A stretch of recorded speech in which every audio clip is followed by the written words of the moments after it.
الحمد للہ وکفا وسلام علی عباده الذین اصطفى. حدیث نبوی.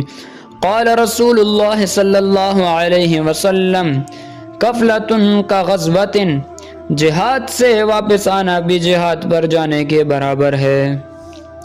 حدیث کا شان ورود یہ ہے، آپ علیہ الصلوۃ والسلام نے ایک لشکر جہاد کے لیے روانہ کیا، مگر دشمنوں کی تعداد بہت زیادہ ہونے کی وجہ سے وہ لشکر لوٹ آیا.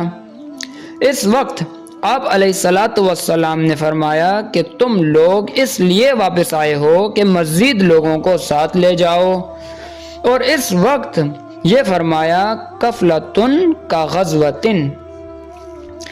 اس حدیث میں جہاد سے گھر واپس ہونے کی فضیلت بیان کی گئی ہے کہ اس کو بھی جہاد فرمایا گیا ہے، کیونکہ غازی کی نیت تو یہ ہوتی ہے کہ پھر جب جہاد ہوگا اعلی کلمت اللہ کے لیے لڑوں گا.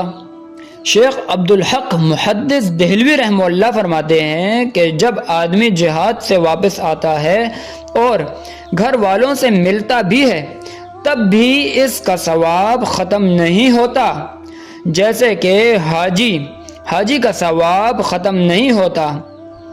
اللہ تبارک و تعالی ہمیں جہاد پر جانے کی توفیق عطا فرمائے. اللہ تبارک و تعالی ہمارے دلوں میں جہاد کی اہمیت کو بڑھائے.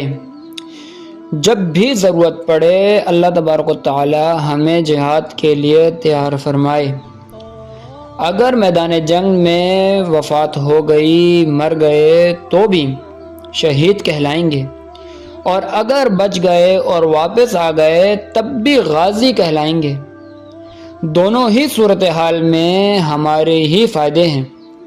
اللہ تبارک و تعالی ہمیں بات سمجھنے کی توفیق عطا فرمائے. وآخر الدعوانا ان الحمد للہ رب العالمین.